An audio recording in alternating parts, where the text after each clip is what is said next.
Good evening. We want to acknowledge the peoples of the three fires, the Ojibwe, Ottawa, and Potawatomi peoples, on whose land we live and work.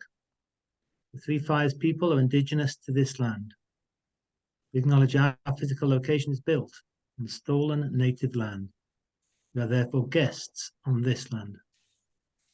We acknowledge the histories and traditions of the people who originate here first and who are still here. We make this land acknowledgement as an important first step.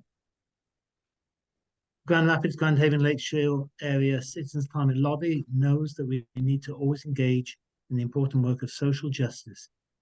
We're taking continual steps to learn, honour Indigenous individuals and groups, and honour the land where we do our work.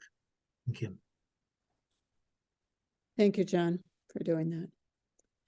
So, often what I do is, in this part, just welcome you and thank you for coming on especially a jury night. And I hope you found ways to find joy in the day. I did comfort food tonight. I don't know about you guys. I decided to try to make some dal. Did I say that right? D-A-I. And it was great.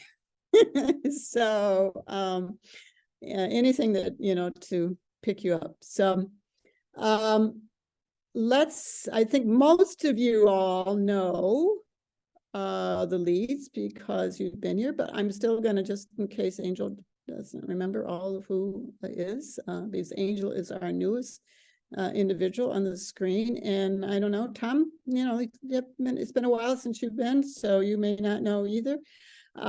So of course I'm one of the co-leads, so John has his screen off right at this minute. Let's go to Dolly. Yeah, you're muted there. Sorry, I was muted. I'm Dolly Lutz. I'm one of the co-leads, and most of my work was with environmental justice. Okay, good. Deanne?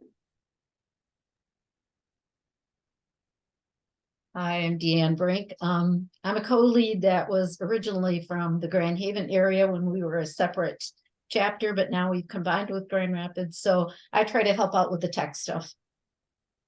And that's what she's doing tonight. And we're really good. Filling in for Chris. So. Patty? Hi, I'm Patty Nelson. I'm also from the Grand Haven, originally the Grand Haven chapter, and I'm also part of the lobby team. Yes. John. Hi, John Constein. I was a member of the lobby team. I'm trying to pass that over to other people. Well done, Kathy, you're here. And I'm looking at local lobbying at the state, county, and city local level. So you really are, you are sort of having a role with the lobby team. It's just a little bit different. You're in the local and state. Time to move to the side and let smarter people advance. That's right. Yeah. Okay. Yeah. And I'd also like to get involved in education again, as I was in the past.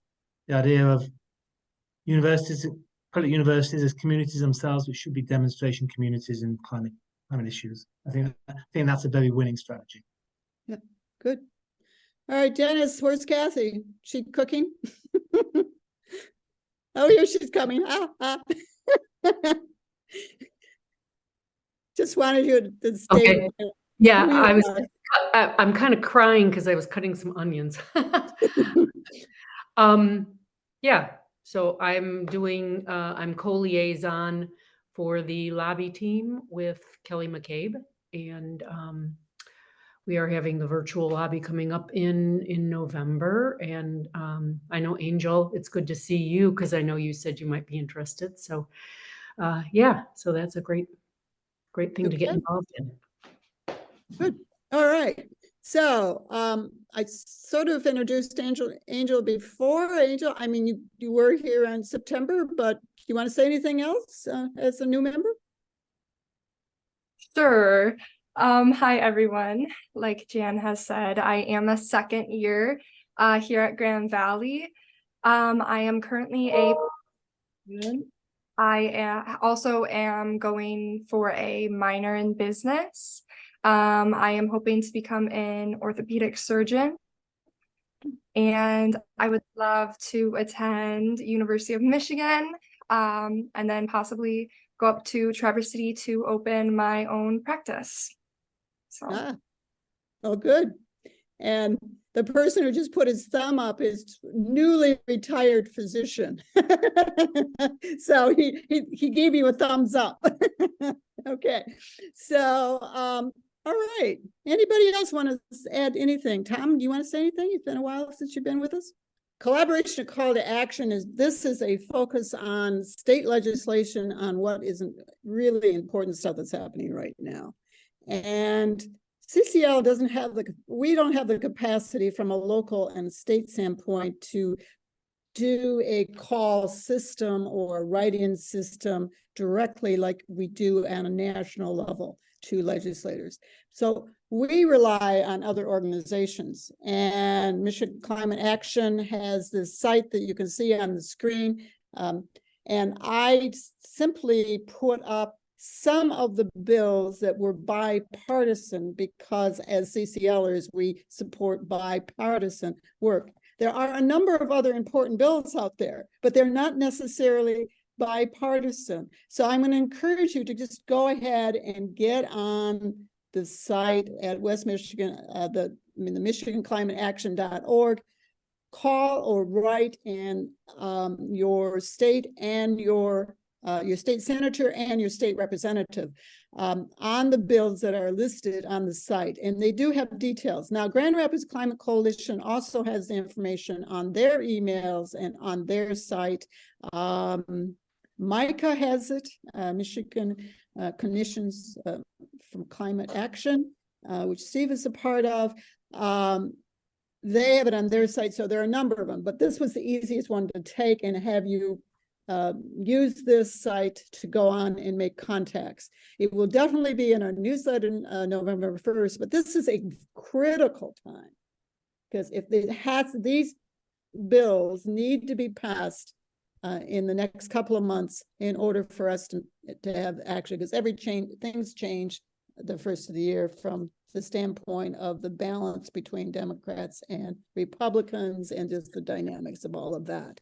So it's really important that we get this information out there.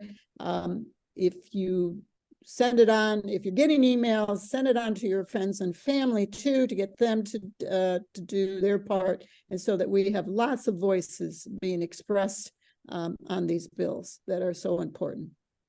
Okay, next screen. Michigan is doing a special joint event with Grand Rapids Climate Coalition, a virtual event on October 24th from 3 to 4, talking about the issues within our local communities and also from the state standpoint. And this, I don't know all the details from the standpoint of the schedule or the itinerary, but this should be good if you have an opportunity to get on and do this one. I think that, Dolly, you will have a, we'll be putting it in the chat, right?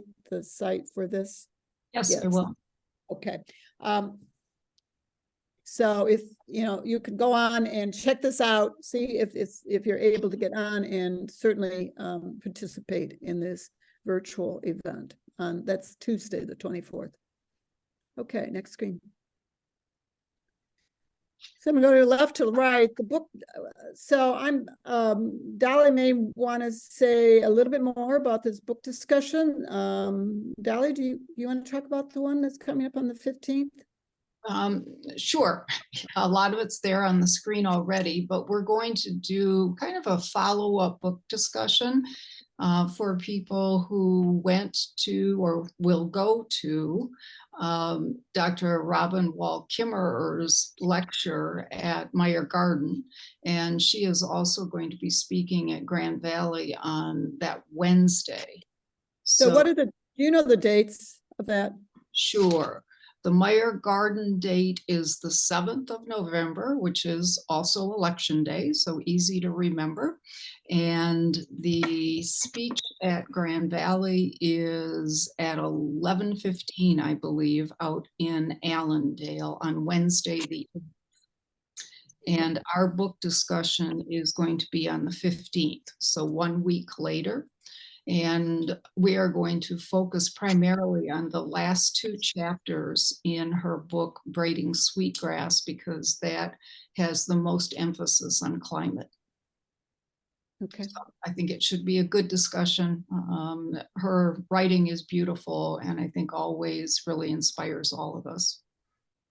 And she's an excellent speaker. I happened to be at the Kelvin event for students back at the first of the month, and the Meyer Gardens person who does these programs said that her event at Meyer Gardens on the 7th was sold out in 2 hours time. And it's not even a, it's not a paid event, but for members at least. And so she's very popular, of course, very known probably from an international basis. So if anyone has a chance to attend it, I highly recommend it. I've heard her speak before, and also the fact that she's speaking at GVSU helps to be able to do that. And then if you can, attend our book discussion. So, all right, the next one is what our November event is for our program, and it's Healthy Forests, keeping them our allies in climate crisis. David Fraker is going to be speaking, and he's an arborist and a member, active member of CCL. He went to Washington, D.C. this year for the June conference for his first time, and so he and I have had several conversations about his focus and how he wants to present next month. So it should be very interesting. Okay. Next. So this is going to give you an opportunity, the December holiday party. So Tom Bolton, which we've introduced, is on this with us tonight. He lives at the co-housing place where they let us have a holiday party almost every year, with the exception of the year that we were shut down for COVID. What I would like you to do, all of you that are present, we have 2 different dates that we can decide on. Either the first week, it's a Monday, or a Tuesday on the first week of December. So it would be December 4th or 5th, or the second week of December, a Monday or a Tuesday. So I think that's 11th or the 12th. What I would like you to do is to vote for us. Just put in what you think would be a convenient date to have the party, either a Monday or a Tuesday, and which week. It just helps us in making a decision.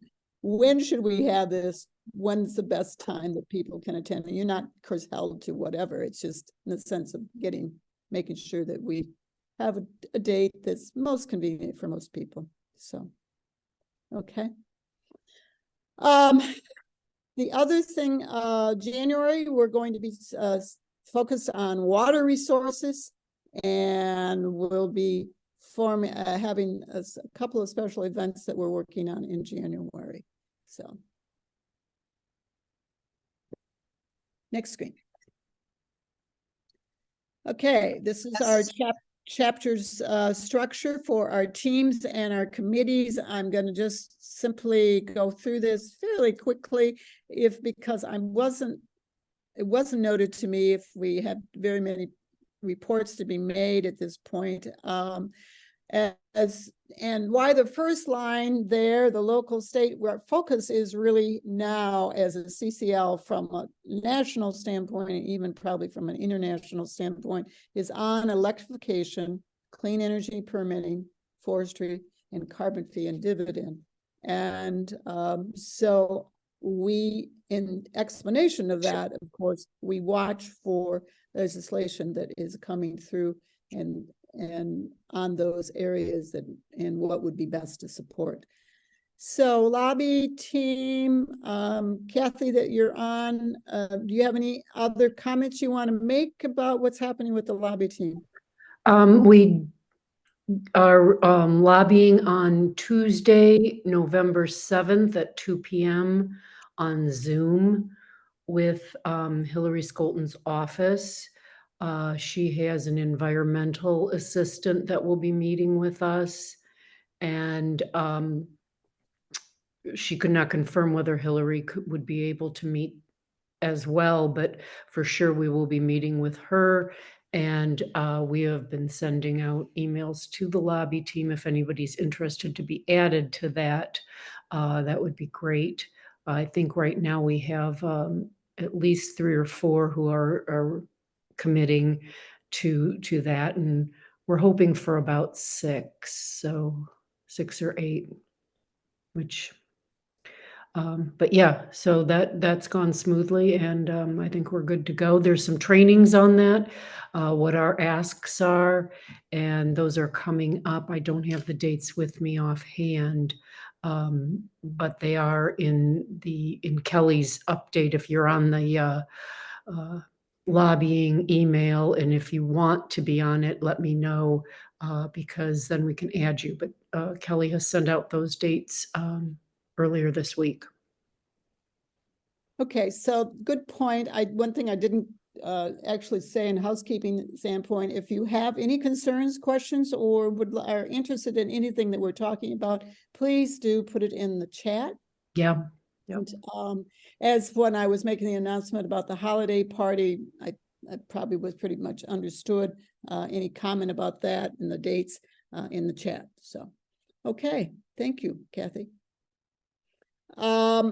Grassroots team is made up of 4 committees, tabling committee, which expanding opportunities for volunteers. It simply means that we are looking for doing the tabling committee as a co-lead opportunity. And so most of our work, as all of you know, is usually in the summer months, but we do get asked to be at other events for tabling. While we were at the event for the summit that was on Tuesday, I was asked and brought to attention of something that's on November 4th.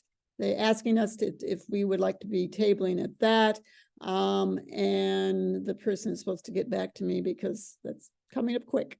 And it's an inside event at GVSU at the Allendale campus called Energizing Our Weekend. And it's a catering to students, family members, and community people. And on a Saturday, well, November 4th is a Saturday from 10 to 3. So the other thing I wanted to say about the tabling committee and bring to attention was that Dennis Benoit made us a new I'm going to call it an interactive display for the 6 Americas, and it's really cool. We got to what would you say, try it out at the summit. And I think Dennis and anybody that was there at the summit, most interesting about it was how the percents came out on, they dropped the little beads into the different colors, and there were actually a fairly high percent of people that were concerned, more so than the alarm category. So that was very interesting, and Shirley and I were talking about it afterwards and how the beads came out. So that's kind of a cool thing that we picked up. Dennis agreed to. I've been asked to make one for Holland now too. They won't, so I gotta start. I gotta patent it or something, huh? Yes, you do. Yeah, you got to start doing that. And well, of course, it's almost similar to the one that we picked up the idea from a chapter in Illinois at the regional conference. So yeah, it's cool. Okay, moving on. Dolly, did you have anything else you wanted to say about the Environmental Justice Committee? Nope, you're muted. So no, you're fine. Okay, all right. Climate Action Program is the 3rd committee there. Peg, I'm not sure if Peg is on. I know she usually works until 6 or so it's kind of hard to make these meetings. Peg takes care of all of the email notices that you're receiving from Brent Sees. And this is the action that whatever the focus is a particular month on certain pieces of legislation under our 4 areas. And so she makes sure that how people are getting those and keeping track of responses.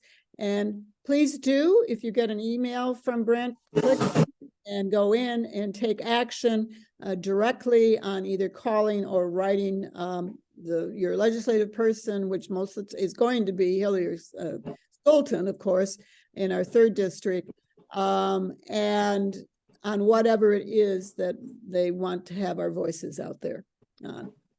Okay, and that are the 3 committees. The other one, activation, is still kind of happening. David Crandall works on that, and he's been gone a lot. So right now, it's still sort of on hold. Grass Tops, our next meeting is October 30th at 11 a.m. If you are interested in Grass Tops, please put in the chat that you would like to, usually what I say to people, I'm the team lead of that, that you can visit it, see how we do things, how it what is Grass Tops all about, and not have any obligation to join it, just to see what. So if you're available for October 30th at 11 a.m. and would like to be a part of that, please put your name in there, and I'll make sure you get notice of the meeting and of course it's virtual on the link. Media, social media, we are both on Facebook, X, and Instagram. We have several people working on that, and that's going well. Published media right now is sort of on hold. Chapter development, the program committee is working on several pieces in February and March. We're working on January. I think we're pretty much set and moving on to of 2024. Meet and greet for new members. The next one is next Thursday, October 26th. I'm not seeing, because I'm only seeing a column, I'm not seeing everybody that's here, but if you're new to CCL and haven't had an opportunity to come to one of our meet and greets, this is a chance to sit down, go over, and have any questions you want to ask and find out what all we do, but also what CCL's website and how to manage that to get through it all. We meet only for an hour, so it's a quick, brief way of getting to learn more about CCL. That's it.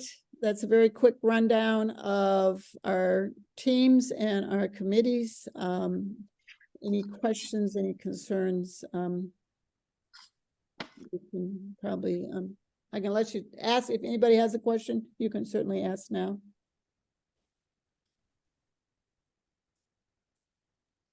Okay. All right, next screen. So, as I usually mention every month, we have, National has a CCL monthly call that features either certain specific topics, different organizations, much like what we do in from a small scale, that they're doing, picking people from a national scale. Now, this month, which was just last Saturday, was Ben Pendergrass, as you can see on the screen. He's Vice President of Government Affairs with CCL. This was an important meeting. I haven't listened to it yet because I was traveling last week, but he is summarizing what's going on in Congress, where things are at, and how we're doing from the legislative standpoint. So it would be an important one to click on and listen to. It's usually, the presentation usually is only 30 minutes at that. And it's easy to just listen to it or watch it, and you can speed through it if it's one way or the other. So that's what I usually do. I just pull it up and try to catch up with what's been out there to listen to and know what's going on. But he's an interesting person, and certainly to be more informed, it's a good one to watch. Okay, next screen. All right, November is going to be our virtual national conference. We have national conferences twice a year. June was face-to-face, and with some being recorded, but this will be an opportunity basically on Saturday, November 3rd through, no, is it November? It must be a reception on November 3rd. Saturday is the 4th. That will be the major portion of the conference. And then usually they have one small section on Sunday afternoon. And this screen, of course, is just featuring the keynote speaker, Van Jones, who's from CNN. It will be a good conference. It would be great to tune into, but it's what's also nice about it. Everything's recorded and you can click back in if you miss a piece, and you can go in and out and listen to different sections. So depending on how your day is. So, okay. All right. You know, I'm not too bad. I had 2 minutes to spare. Okay. So today we are so honored to have one of our members who has started his own business and is focused on net zero homes, and it's Dale Hulst. And I'm excited to hear what he has to say. And we're going to click off of this screen and go back to gallery and let Dale do his presentation. And all of those people who've come in the meantime, after our intros, welcome. Cynthia, Julie, Nancy, Chris, and of course, David. Thank you for coming. And we'll move into Dale. You can, whenever you're ready. All right, I'm happy to be here. See if I can. So a lot of you know me. Just a quick introduction. I spent 30 years in commercial HVAC, engineering and project management, and business leadership kind of things. And I retired 2 years ago. And before I retired, I was part-time for a little bit, kind of phasing out. And I started watching Brett Little's Wednesday broadcast, Wednesday at noon. Green Home Institute does a broadcast every week on everything related to green homes. And I was thinking about what I'm going to do after I retire. I don't want to just do nothing. And I had a whole list of options. And I slowly kind of settled on this idea that I wanted to put my background around construction and interest in new technology, put that together and work on the climate crisis that way. I thought that was a way I could contribute. So that's kind of what I'm up to. So after I retired, I took a pretty intensive class with Passive House Institute US, FIAS. I'm a FIAS certified passive house consultant. I'd had a builder's license 30 some years ago, and I reobtained that also a year or so later. So at this point, I've got the company formed and I'm getting things rolling. In terms of the prezo here tonight, I'm going to just put this into prezo mode so you got a little bigger screen. And first half of it's going to be kind of generic. What are net zero buildings about? And then the second half, I'll get a little bit more into the recipe that I'm cooking up for our first house, which is in the design finalization phase right now. Hope to have the certifications done by Christmas and then break ground in the spring. So that's kind of how we're dividing the agenda up. So when we talk about net zero buildings, they're part of a strategy of, how do we get our whole economy to net zero? And that includes industry, that includes the power generation sector. We have to stop burning stuff. There's a pretty cool campaign going on right now in the UK. That's Stop BS, Stop Burning Stuff. They're fighting misinformation around electric cars and heat pumps and stuff like that. That's rampant apparently in the UK, and it's we see that around here too. So net zero buildings in general, not just homes, but is a part of that whole process of how we drive our economy to overall net zero. So net zero buildings can save energy, can lower utility bills, can help drive economy-wide carbon emissions to zero, and increase resilience in extreme weather events.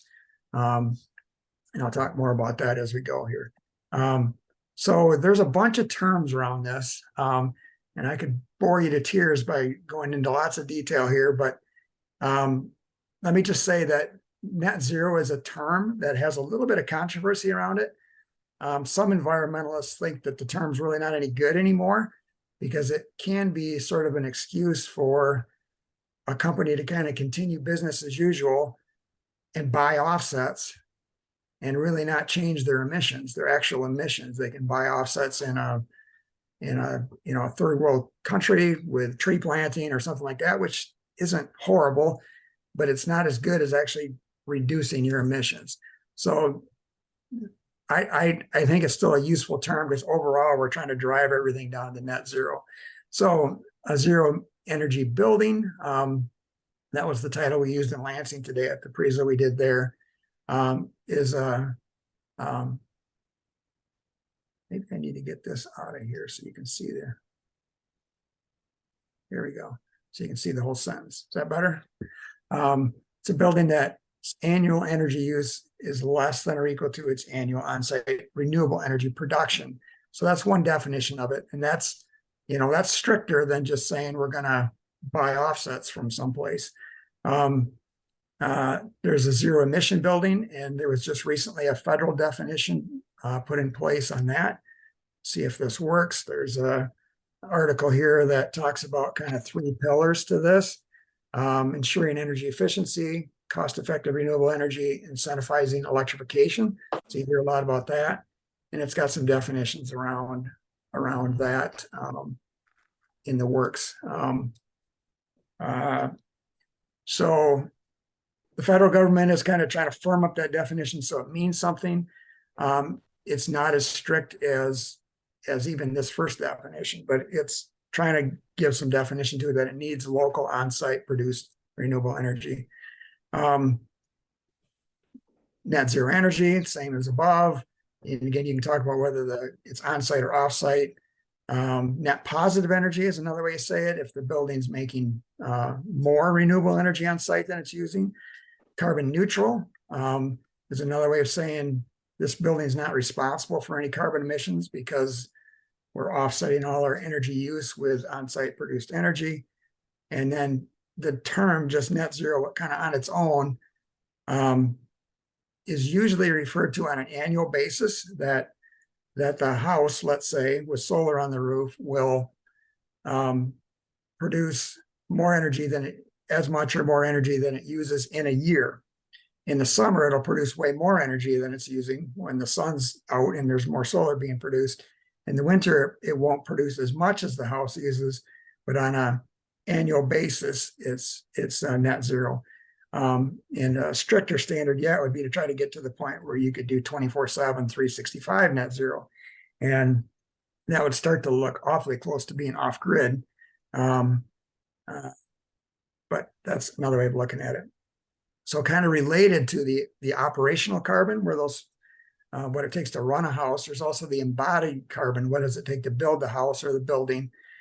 And the idea there is to use materials that don't have a lot of energy inputs in their production, that don't directly produce carbon when they're produced. Portland cement's an example. The process of making cement means heating limestone in these big gas-fired kilns typically.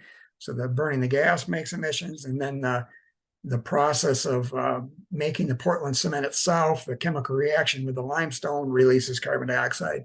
So decarbonizing cement is a big initiative on the industrial scale.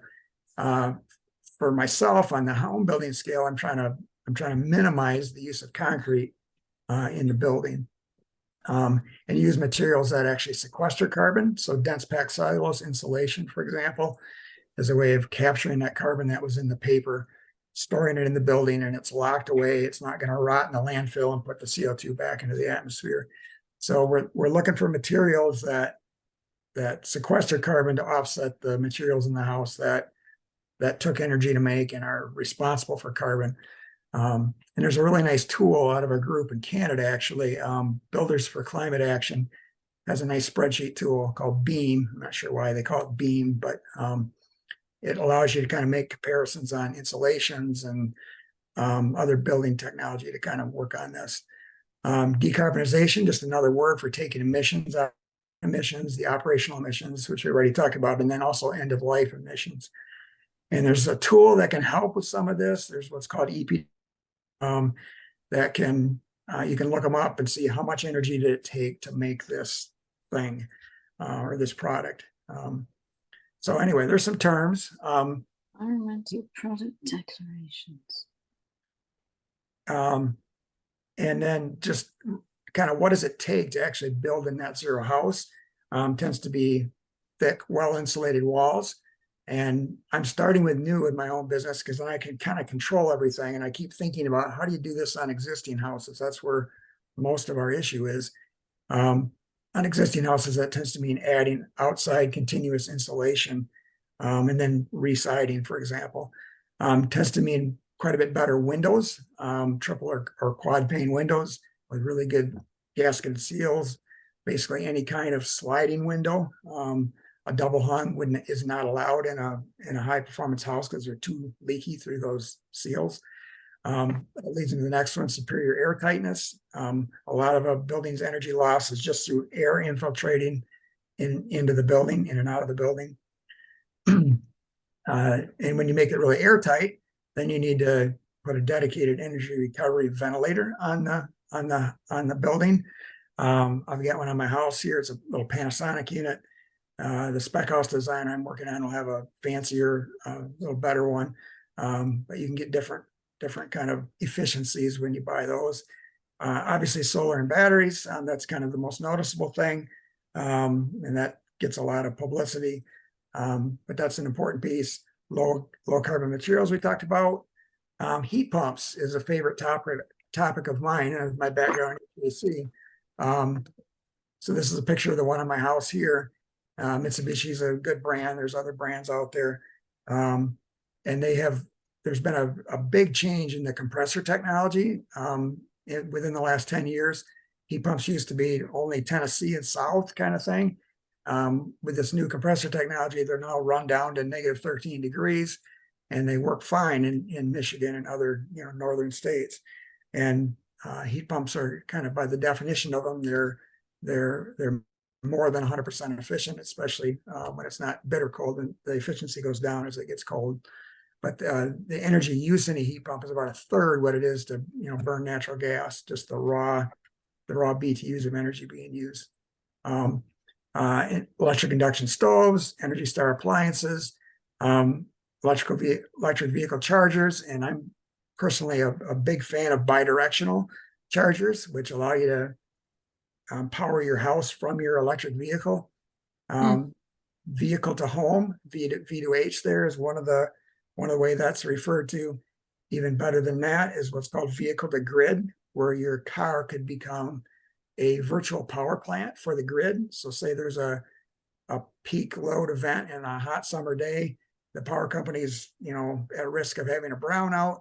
If your car is plugged into a bidirectional charger and you've signed an agreement with the power company, they could use, say, 20 kilowatt hours of your battery, and then agree to put it back at another time, and you get paid for that service. It becomes a way to get some additional return on investment on your electric vehicle. You can also do the same kind of thing with stationary batteries on homes as well. And then I think net zero houses, while we're at it, let's make sure all the materials are healthy. They're not going to outgas VOCs. And let's make sure we're also managing the water well. In Michigan, we don't think about that so much, but other states, water is a huge issue. And there's a lot of water saving things in an EPA program called WaterSense that kind of certifies that. So that's kind of what it takes. I've mentioned certifications. When I first started watching Brett Little's webinars 2.5 years ago, I was sort of overwhelmed by all the acronyms in this green home world, because there's a fair number of competing certifications and different levels of things being done. And at one point I asked him, I said, so if I'm going to do this, what's kind of the best certification? And he said, I'd go with FIAS, Passive House Institute US. And so that's the one I've chosen. And it includes 4 government programs in it. So to get a FIAS certification, you also need to be DOE Zero Energy Ready. You have to be Energy Star. You have to have a WaterSense certification, and you have to have the EPA Indoor Air Plus certification. And just my note there, zero energy buildings are healthier because they're airtight. You're not bringing in stuff through your insulation that's picking up bacteria. You're not, you're filtering, get good, clean, fresh filter all the time through the ventilator. So they tend to be very healthy homes for people, you know, at risk of asthma and that kind of stuff. Can greatly reduce that risk in a good, tight, zero energy home. And so these are the ones I'm focused on.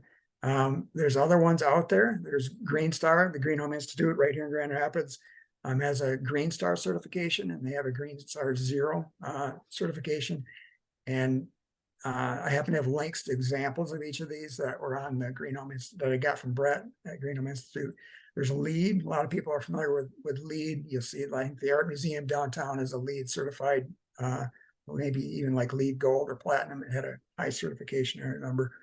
And then there's International Living Future Institute.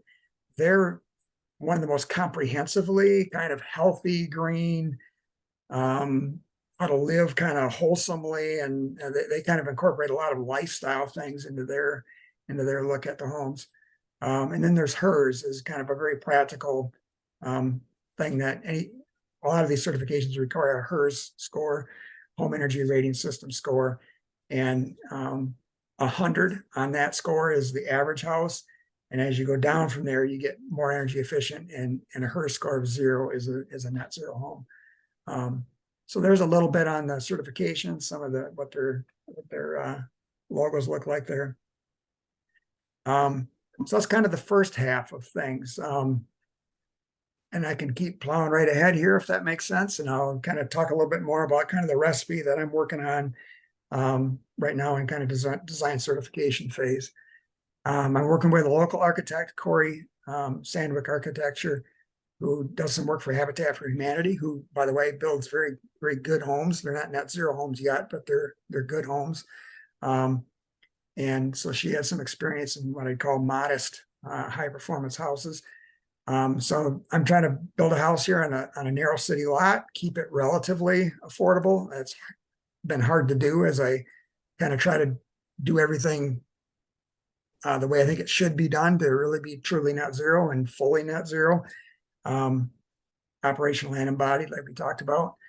So kind of here's a rendering of what it looks like. I've optimized the south facing roof with lots of solar, and I'm kind of going beyond net zero, and then I'm planning to put enough solar on it to do that, to offset the house's use and the use of 2 electric vehicles. And I figured 12 kilowatt hours a day for the electric vehicles each. So when I do it that way, more than half of the power from the solar array will go to the EVs. Cars just take a lot of energy and move down the road. I know, Tom, you're a fan of, you're promoting bicycle transportation. When you start actually looking at how much energy these things use, it makes a lot of sense if we make our cities more bicycle and walking friendly, just to eliminate some of that energy need to move big vehicles around. But anyway, that's what the rendering looks like so far. I've got just a couple slides here just on some vision things. So in addition to kind of building the houses, I'm trying to kind of a big vision of having some influence on the local construction industry. And I think if we're going to get to net zero by 2050 as an economy, we need to at least be building all the new stuff net zero by, say, 2030. Because anything that we build that's not net zero now will still be not net zero in 2050. So let's at least start focusing on the new stuff, get that right, and then also keep working on the other things. So let's say this is my time frame in my mind. Let's say new houses are net zero by 2030, all new buildings the same. And then say by 2035, we've got the energy, the electrical grid cleaned up. Then say by 2040, 2045, we've got all commercial buildings and industry down to net zero. And then maybe by 2050, we finally got all the existing buildings retrofitted to net zero. So I think it's something like that, because if we don't start right now with the new stuff, and by the way, if you have a furnace to replace, get a heat pump instead of a furnace, is the short answer. There's some complications with that, but we got to start not putting in new gas burning stuff, not building new stuff that's not net zero is kind of my vision, and be there by 2030 on the new stuff. And kind of 4 values that are kind of guiding the design that you saw there. I want to build a very high quality home that's built to last, built for health, like we talked about. I'm not trying to build something that's luxury. So I kind of like the Swedish word lagom, and just the right amount, not too little, not too much, as you see there in this logo. I'm trying to build with cutting edge building science and leading technology on the energy side. And I'm trying to do this sustainably with high quality things that'll, so the home lasts a long time, and give it an owner's manual so it can be maintained to those standards. It'll be a more complex home than a typical home, with the owner probably needing to be aware of more things of what's going on with energy than we typically are today. So here's kind of my recipe from a spec standpoint, where it's currently at. And again, I'm working through the certification process. This is passing the modeling software stuff that Passive House has.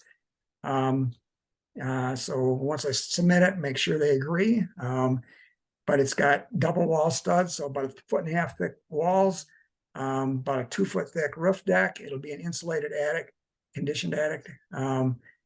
I'm going to build a slabless slab on grade, which is a little innovative, trying to keep the concrete out of the foundation and the footings and what would normally be a cement slab on grade. So it'll be, getting into the weeds. There'll be 2 layers of 3/4 inch plywood on foamed glass aggregate. So you take recycled glass, you chip it up, you put it through a foaming process, and you get an aggregate, a lightweight aggregate that has an insulating value. And so I'll have about 1.5 feet of that under this floor, and also under my my wall system, that'll both act as a firm foundation, but then also as an insulator. And as an alternative to a lot of times when people do this kind of thing, they'll do it with EPS foam, expanded polystyrene foam. And I'm trying to build this foam free, because styrofoam as a petroleum product has a fairly high carbon footprint on its own. So I'm trying to build concrete free and foam free. It's got sophisticated air barriers. I mentioned the embodied carbon calculator from Beam already. I'm planning at this point to use a company out of Colorado called Alpin, and it looks like I need quad pane windows to make my certification stuff work. They're going to be a European tilt turn style window, which are really cool. If you've never seen those, they're cool windows. They can either tilt in for ventilation or swing in. Put the handle one way to tilt them in, put the handle the other way to swing them in. And they're like a super refrigerator door. They've got 3 seals they lock in. If you get a chance, look at a video on a tilt turn window. They're cool. Trying to build with all very health friendly materials. International Living Future Institute has what they call a red list free list of materials. Few details here would be, at this point, I'm thinking bamboo flooring and siding. Bamboo sequesters more carbon than typical wood products because it grows so fast. And there's a drywall that takes less carbon to produce than normal, so I'm looking at that. Low VOC or no VOC paints. I got to finalize some of those decisions yet. And then appliances. I mentioned the heat pump. You saw the picture of that. There'll be a small one on this house. It takes, my current house has a 3-ton heat pump.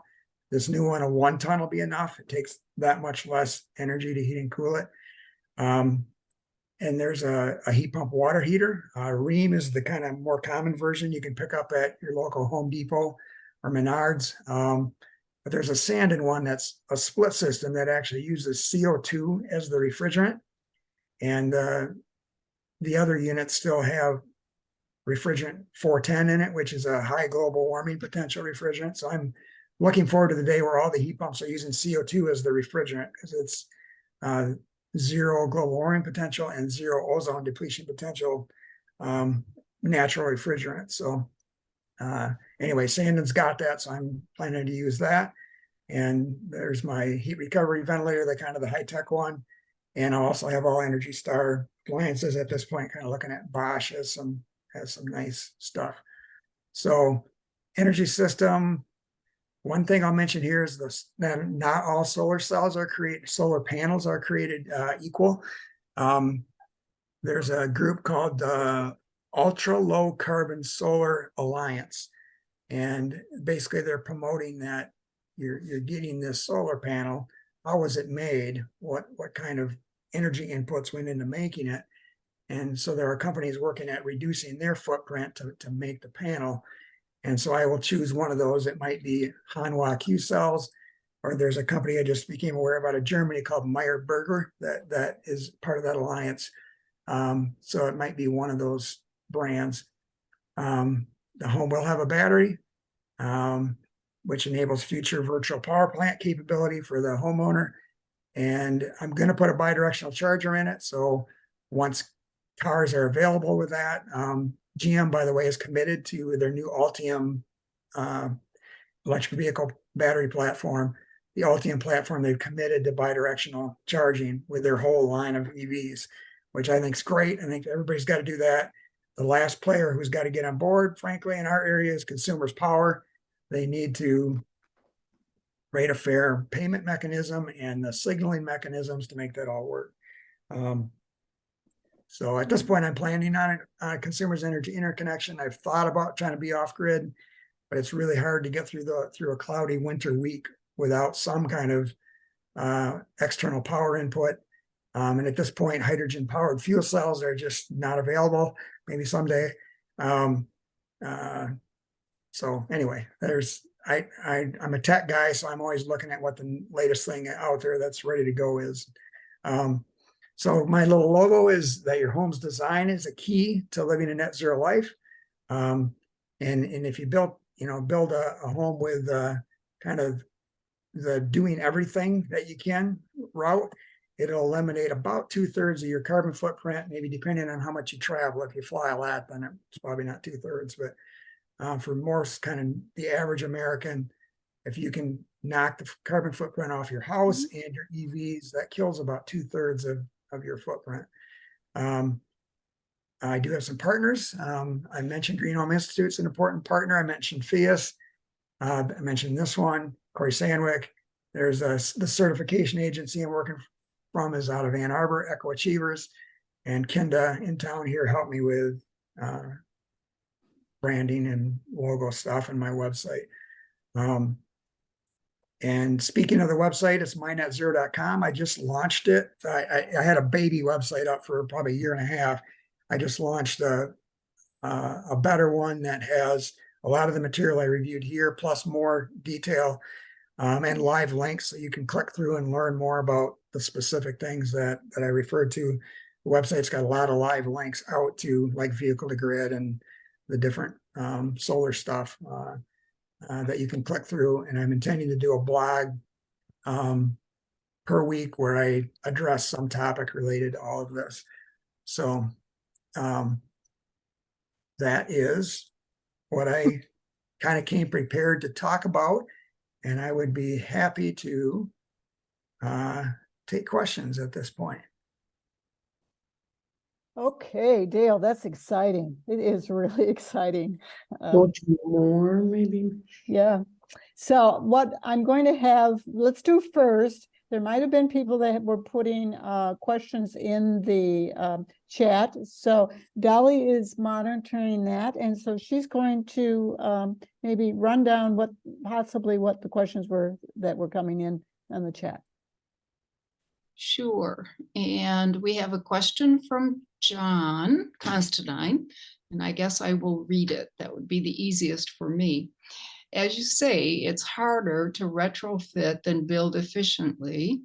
National Building Code has not been revised since 2009. It should be every 3 years. State code is not ambitious. You far exceed code demonstration products, but most builders will not. What can we do? And then the next part of that is bidirectional V2G ready to go, or do I start with an older style EV charging port if there's an upgrade route? I have solar panels and just got an EV. Are consumers energy accepting V2G. So I think those are two separate questions. Yeah, no, good questions. Thank you. So yeah, it's harder to retrofit. When I first got my CPHC, Certified Passive House Consultant certification, I started networking, and I had a customer, somebody was interested in some input on how to retrofit her house near Aquinas College. And it was a beautiful brick house. And I'm sitting here looking at this thinking, what I do, tell her to tear the brick off the house? And, and I just didn't feel ready and confident enough to know how to advise her. So I kind of backed away from that and kind of pivoted to, I think I'm going to build new, figure out how to do this, and then maybe I'll pivot back to retrofitting. So John's question about buildings codes is spot on. In Michigan, we are way behind. And I think we have a law that says that cities can't pass a more strict building code than the state. John shaking his head. It's super annoying. Just little tidbit. So passive house is the gold standard of energy efficiency.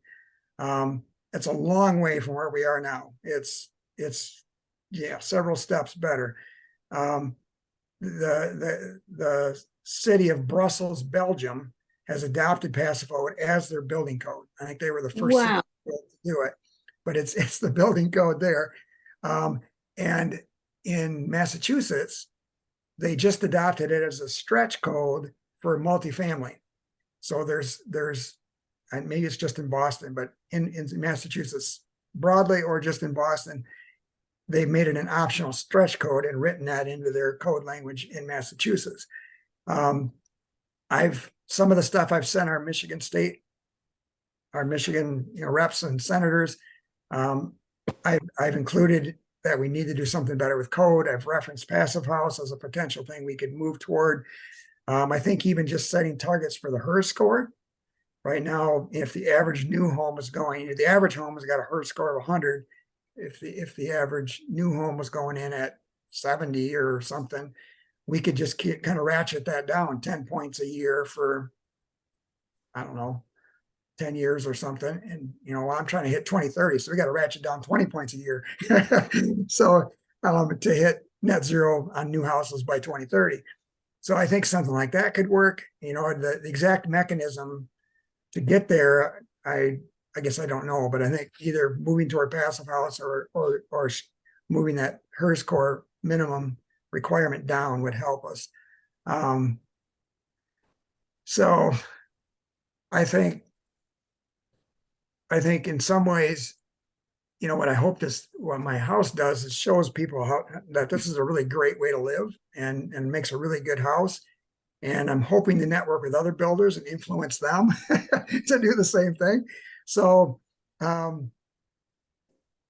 very early stages of doing that, but it feels really hard. I have a little part-time job currently yet at my church that I'll probably have to quit before too long. But and when I talk to contractors there, they are all like, you want to put a heat pump in? Why would you want to do that? I have to actively say, no, we're going to put this heat pump in. Oh, okay. But their first reaction is typically to kind of fight me on it. Guy named Will Gallmeyer, some of you know him, is trying to help to line up contractors who want to do this kind of work, kind of certify them, get them set up. So that's a great thing to start pulling the contractors along. I'm trying to do it from an example standpoint. Will's trying to do it from a kind of a certification standpoint. So anyway, we've got a long way to go with the construction industry. One of the things that got mentioned in Lansing today, one of the speakers, Matt Hollander from Kalamazoo area, just talked about the shortage of skilled trades, and that's a factor too. And that we're dealing with a lot of older contractors who just kind of want to do it the way they've done it. Anyway, that's maybe not totally fair, but it's a challenge. So the second part of your question on vehicle to grid consumers is not accepting that yet. So what you can do is, in effect, behind the meter, you can do vehicle to home with just a handful of cars. I did something the other day where I have a link to a list of manufacturers that have bidirectional capability in their vehicles. I think Toyota's got one, the Ford Lightning's got it. So you can do you can manage your electricity, in your house with a vehicle to home thing. It doesn't get the full benefit of vehicle to grid. California's done pilots, and Texas has done pilots. Those are the only two states I know that have done vehicle to grid. I think there's been some smaller pilots around here, but there's bigger programs in California and Texas. So, what will I buy in the house? At this point, both SolarEdge and Enphase, who are the biggest inverter manufacturers, are announcing vehicle to grid or bidirectional chargers available in 2024. So I will build the house and the garage with one of those two products in there, depending on which one I can actually get. And they'll work as a normal charger. And then at some point, when someone can roll a car up that has the capability, then they can run the house off it. And then at some point, when consumers has a program we can sign up for, then they'd have that. But my guess is we're at least 3 years off there yet with consumers. So is there an upgrade route then if I get a regular, default class 2 charger and I plug it into a vehicle to grid system at a later stage? No, it'll be Yeah, a special charger. And it'll take some special wiring too, because they typically run the high voltage DC directly from the car battery. So it has AC going out to the car and uses the normal, just like we're used to using 240 single phase AC out to the car. But then it'll have another set of wires running DC back to the inverter. So it really requires that you have an inverter that can take either DC inputs from your solar panels or from the car. Is how it's set up. And Enphase does it a little different with microinverters. So the Enphase system's a little different than what I just described. But I got background in electrical engineering, so careful, you're getting me going way deep on this. So take someone else's question. You've moved my conversation down the road already. Okay. All right. Yeah. Okay, the next question really is Kathy's, which is, what is the relative cost of the home you're proposing as compared to current home construction? So, oh yeah, that's a sore spot for me. That's a good question. So I went into this naively thinking I'm going to buy a narrow city lot. I'm going to build a modest 1,500 square foot house, and I'll do it for 300,000. And I was completely kidding myself.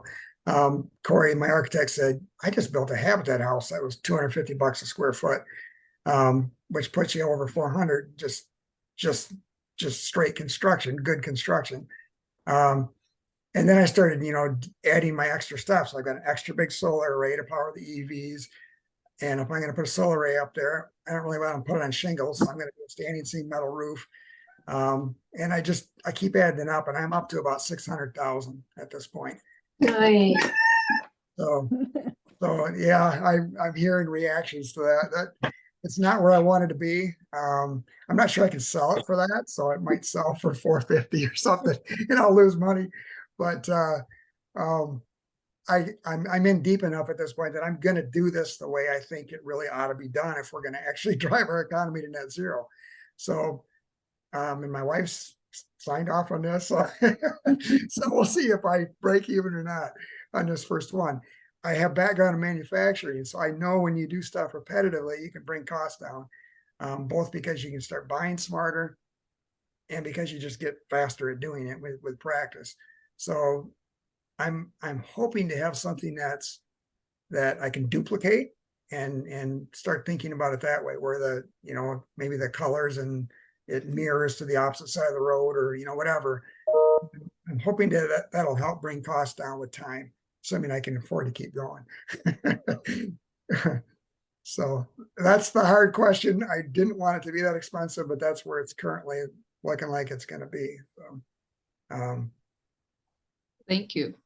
The next question I think is fairly specific. It says, I've started looking into buying a heat pump for when my furnace is done. The company my husband talked to told him that heat pumps only go down to -13, and we should have a backup furnace. What do you recommend? good question. So -13 is pretty cold. I don't know them when we didn't hit 0 even last winter. So the heat pump on my house is it's a Mitsubishi rated in -13. And when I got it, Lamfier, who put it in, did a nice job. Wanted to sell me a backup electric heater, just a toaster wire heater in there, 10 kilowatt toaster heater. And I did not want it because it's another 30 amp breaker in the panel. And I'd done the math on the 3-ton heat pump I got, and this thing should work just fine. So I had to sign something that said I didn't want the backup electric heater to relieve them of any liability. But what I'll say is they work. They work in Michigan just fine. That said, there are people, and I tend not to agree with this, but there are people who put on what's called a hybrid system, where they'll say you've got a fairly new gas furnace, 10 years old or less. And it's got a cooling only coil on it right now, and your air conditioner outside goes bad. Rather than replacing your air conditioner, and maybe the indoor coil, because maybe the refrigerant's changed from R22 to R410 or whatever now, replace the indoor coil as well and put a heat pump outside. So you've got a split system heat pump, and that's called a hybrid system because you can run the heat pump, and if it's a low ambient heat pump, you can run it under -13. It does get less efficient as you get down there. So you can set up the controls that it would switch from heat pump heating, say at 10 degrees, would switch over to the gas heat, and you could use your existing furnace yet. So there are people who are promoting that as kind of a bridge. Building new, that's not what I want to do, because then I got to run a gas line in, and I don't want any gas on this property. But for retrofit, that could be a decent answer, especially if you have a decent furnace that you could just swap the coil out on the top for a heat pump rated coil, and then buy the outdoor heat pump piece instead. And then you can do most of your heating, probably 3/4 of it with a heat pump, and that last 25% the furnace would maybe pick up. So does that answer the question? Sounds good to me. Hopefully the person who asked the question thinks so too. Yeah. And I think Nancy has a question that I think you sort of answered with this answer, but let me actually state it. Related to this, can a heat pump work with the pre-existing furnace infrastructure, or would the house have to have both rather bulky systems? Yep. Yeah, that's a good question. And yeah, I did kind of answer that. And that basically the furnace could stay, and you just flip the top, you switch out the coil on the top of it for one that could heat and cool. What I'll say is, like in my house, I took the furnace out and I put a vertical air handler there in its place. So it's ducted just like the old furnace was. It looks, when you look at it, when you just walk up to it, it kind of looks like a furnace because it's tall and narrow like a furnace. So that's a ducted heat pump system. You'll also hear a lot about mini splits. So some people who have houses like with hydronic heat, who've never had cooling, don't have ductwork in the house, a mini split can make sense. And that's when the outside piece, instead of being connected to an indoor air handler, is connected to a little unit that mounts high up on the wall, or maybe it's recessed in the ceiling. You can get different configurations of these things. But yeah, Nancy, your question is, yeah, you could keep that furnace and just do the heat pump on top of it. That's actually probably the cheapest way to go. Now, one thing you might have there is heat pump coils tend to be a little bigger than just a straight cooling coil, because you need a little more surface area to transfer the heat properly. So if you've got a short basement, you could run into a problem where the furnace plus the heat pump coil gets you up too tight to your ductwork in the ceiling. But I know people are doing that. So and Brett Little did a whole webinar on that exact topic. You can find on his YouTube channel. So there's people who are promoting that idea. Again, for new, it's not what I want to do, but it could make sense for existing. So I think we might have missed somebody's question. from Bruce. I'm reading here. It says you mentioned something about CO2 fuel for water heaters. Yeah, so it's actually not the fuel, it's the refrigerant. So refrigerants right now are man-made. They used to be CFCs, chlorofluorocarbons. Now they're HCFCs, hydrochlorofluorocarbons, or HFCs. And CO2 actually turns out to be a pretty good refrigerant on its own. It's particularly good for low ambient applications. I could get way in the weeds on refrigerant psychrometrics, but anyway, so the CO2 itself is the refrigerant, and it has a global warming potential of 1 versus the HCFC, the refrigerant 410 is what's in most air conditioners these days, has a global warming potential per molecule of about 2,150. It's like per molecule, it's over 2,000 times worse than a molecule of CO2. So I'm kind of a fan of those CO2 systems. It just seems like the right way to go. There's some technical challenges with them, that they run at quite high pressures, so you end up with a little bit thicker pipe, copper pipe in your unit. So there's some manufacturing and technical challenges with CO2, but there's a few people doing it, including Sandon, the brand I'm planning to use. More commonly is the Rheem water heater, is the one that is Brett likes to promote. That one has R410 in it, yeah, but that's a good unit. I put one in at my church. Rheem Proterra is the model, what the model of it's called. And a little tidbit there, you can buy it at Menards under a different name. It's made in the same plant in Mexico, which is pretty typical of HVAC people. They got one production line, and their main one comes off and says Rheem, and then they got this other one that says Raymond or something, Raymond or Richmond, I forget what Menards brand name is. And then when I bought it for my church, excuse me, it was $200 cheaper at Menards under that name than the Rheem was at Home Depot or something. So I just bought it myself and worked with a plumber who I work with at church, and he put it in for me. Yeah, so that's what the CO2 is about. Mitsubishi has also got a commercial size CO2 heat pump water heater that can be used on like multifamily buildings. So it's coming. They've got stuff for residential in Europe right now, but not in the US. We typically are at least 5 years behind Europe with the newest technology and this kind of stuff, which always irritates me. But so. And I'm going to jump back one more question, which is from David. If her score is calibrated to an average home being 100, doesn't that make the score a constantly moving target as houses get more efficient? How can that be compared over time on an apples to apples basis? Is the score related to the year in which it was rated or built? That's a great question. And the short answer is, I don't know. I'm not an expert on hers.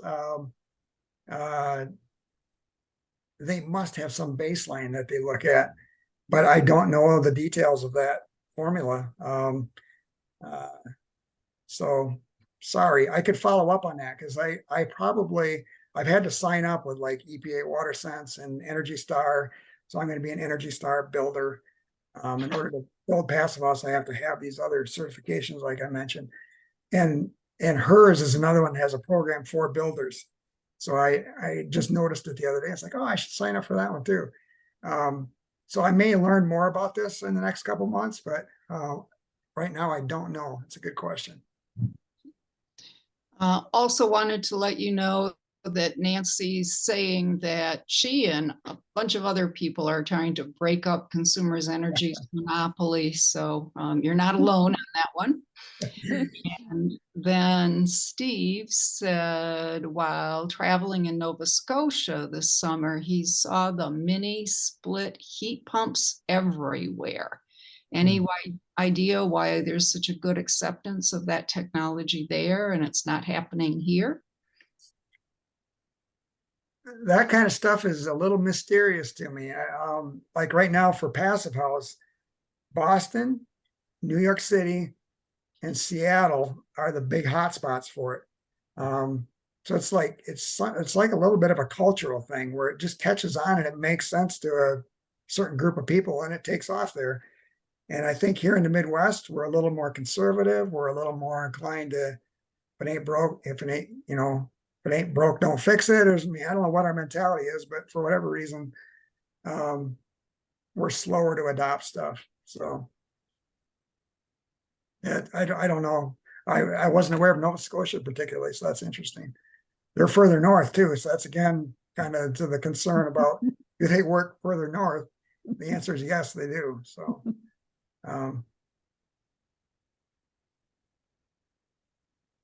So I don't see any other questions, but people may verbally want to ask a question too. I just want to thank you for being a leading this charge, Dale, and give another shout out to Will, who, as you say, is covering different bases. I worked with him to put a heat pump in our church when it went out, a hot water boiler. It took maybe 50 emails to get everybody on board, and Will corralled them all, answered legitimate questions, and the heat pump went in. It was like, I see why these things don't happen. There's an inertia of people saying, I need to be fairly safe about my infrastructure. But we need to have upgrade plans. Thank you. You're welcome. I just want to follow up on Nancy's comment about the monopolies too with power companies. Some of you know Elaine Godill.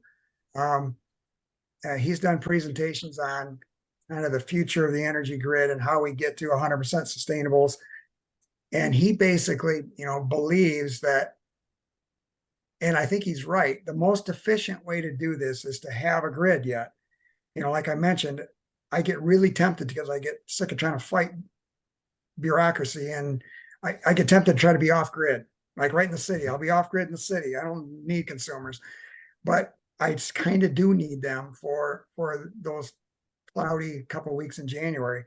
And from a community standpoint, it's good to have a grid, because if I'm making extra power and you happen to be using you got your induction stove fired up and you're using the oven and 3 burners and you need a bunch of power and I got extra, I can share it with you through the grid. So there's studies that have been done on that diversification, and the diversity of users automatically helps reduce the impact of peak loads. So there's benefits from a society standpoint of having consumers be one of our players. I had a conversation with somebody today in Lansing where I kind of said, we talked about storage a little bit, and I think there's need for storage, meaning batteries basically of some kind, at all scales. So we need batteries behind the meter in our homes. Helps us manage our own use, and consumers probably needs big quote unquote batteries. They've got the Lightning Pump storage facility. They could also use lots of vehicle to grid systems, and there's a whole group out there. I'll just give a little plug for this, called LDES, Long Duration Energy Storage, and they have a list of like 20 grid scale storage technologies, many of which can be sited on existing power plant sites. So when coal plant gets decommissioned in Ottawa County, they could put a grid scale energy storage facility right there on that same site. Some of those systems even reuse the steam generator, just get rid of the coal burning part. So there could be a grid scale storage system there at Port Sheldon. That's the name I'm thinking of. And we could have community solar sized storage with a big Tesla battery, let's say, and we could have home size storage with a smaller battery in your house plus your vehicle, and we could have a very resilient grid that would be able to manage the peaks and valleys of renewable power, as well as the peaks and valleys of use, all kind of fitting Elaine's vision, back to Elaine. And so, but we've got to get consumers to play ball. That's I think the advocacy piece So thank you, Nancy, she's still on, for thinking about that. Because right now consumers is tending to put up roadblocks is what I've seen. So, so yeah. And another question did come in from Julia. She says, it's inspiring to hear about your plans. Do you plan for your net zero home when built to be a model home, or will you be looking to sell it? Yeah, I really need to sell it just to get the money back out of it to do the next one. If I can't get the money out of it, if I don't get then I got to decide, do I sell it at a loss? Do I hang on to it as a demo home? I really can't afford to do that. Do I rent it somebody said, maybe make it an Airbnb? I don't know if that's really not what I want to do. I'd really like a family to live in it and experience it, because I think it'd be a great place to raise a family. I'm kind of hoping some young professional couple, that's kind of what I'm picturing, who works on the medical mile, wants to be able to walk to work. And that's what I'm kind of picturing. So,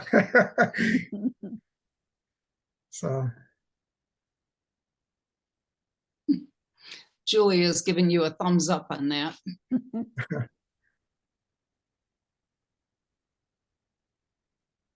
Well, anything else? Comments? Oh, I'll put Yeah. a plug in that there's the bill going through the legislation, MPSC authority expansion, which covers this whole question of the relationship of the first step, the relationship of the utility company and what they can do. Essentially, MPSC would have more power to use sustainability as a mandate, as well as reliable and efficient as power, which they're handcuffed by the legislation at present. Elaine also said the only way this is going to win is that consumers' energy have to make more money doing the right thing than doing the wrong thing, which is possible, oddly enough. Who would you rather buy a heat pump from than consumers' energy, who would install it? And then like General Motors also lend you the money to do it at an extortionate rate. But I mean, with the right regulation, they can be pushed in the right direction, pushed towards the right direction. Oh, Hey, Dale, is that group that you're involved in that met in Lansing recently? Does that include the building officials and code administrators? The BOCA, as we used to call them in the industry? it did not. Because they're often an impediment. I mean, I see them as sort of stonewalling their codes and their regulations, requiring more and more ventilation. That's one example. And I've always run against them. They said, well, you got to run this ventilator 24/7, even though people aren't in the building. And I've tried to argue for time of day reductions and reduce energy use, and you just can't get them to budge. Yeah, you can do it or run them off CO2 levels in the house. There's a lot of conservatism in code business, and that was not who we met with today. So I could make. Go ahead. Who controls, so from that standpoint, I mean, Dennis has a background in engineering and all of you that do, but I'm kind of like, I don't know this stuff. So who controls the code part of it, in the sense of it? So especially with these new bills that are right now up there, what should we be looking at in regards to that? I'm afraid I don't know. I guess I thought of it as the legislature, but well, it's generally driven by the group BOCA, as we call them, building officials and code administrators, and a lot of the local governments. And that's one thing about building codes, is they're all governed by local units of government. So there's a whole patchwork of regulations all around the state that, we always think about it as one state regulation, but it's a whole patchwork of regulations that govern this energy use in buildings. It's complicated. Yeah. So in order to clean that up, it would really, and I mean, yet at the same time, if it's local regulated, but isn't there that piece of that the local can't do something greater than the state? Is that correct? I mean, you know, you had this, I think there was a policy where like local governments couldn't, like create any building codes that were more stricter than Stringent. state. But if I remember correctly, that was actually repealed a month or two ago, right? oh, okay, So yeah, so we're good to go now. It's just a Good. matter of convincing people at this point. oh, thanks, Nancy, good, okay. All right. So, any other, this has been good, really good discussion. I've learned a lot. I don't know about you guys. Dale, you certainly have, I know that, you know, you've talked about this, taking on this major project and all the certifications and everything that you've had to do is quite amazing. And it's exciting, you know. We're hoping that you can pull this off totally without going in the hole. Yeah. I at this point, Brett is going to do some videos that I haven't like signed a contract or anything, but he's planning to do some videos from the site, kind of in progress. And then once it's done, so I think it'll get a little publicity from them. At the Climate March in the spring, I happened to talk to Rachel Hood about it, walking on the sidewalk with her. So maybe it'll get a little publicity and at least kind of wake people up to the possibility. We'll see what happens with it, but it'd be fun to see it get some attention. And, you know, I've got somebody I know at Eastbrook Builders.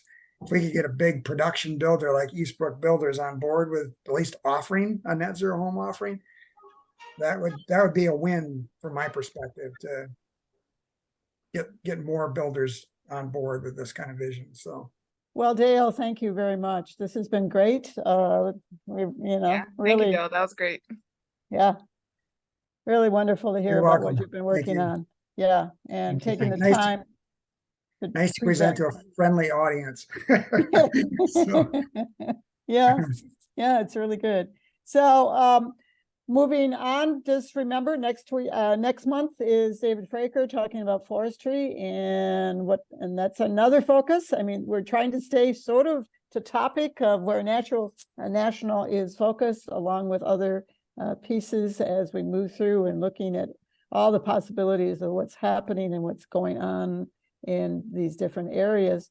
And just remember, make sure now that we're all informed from the housing standpoint and how important these energy bills that are out there that are coming up for vote, that we need to express our voice certainly on support. And so please do that, and please spread the word among your friends and family across the state. And maybe we could begin to see some major progress happening on things like Dale is doing and many others. So thank you, each of you, for coming tonight and being a part of this. We really appreciate it. And trying out some new things in what's happening in the future. So thank you, and take care and have a good week, okay?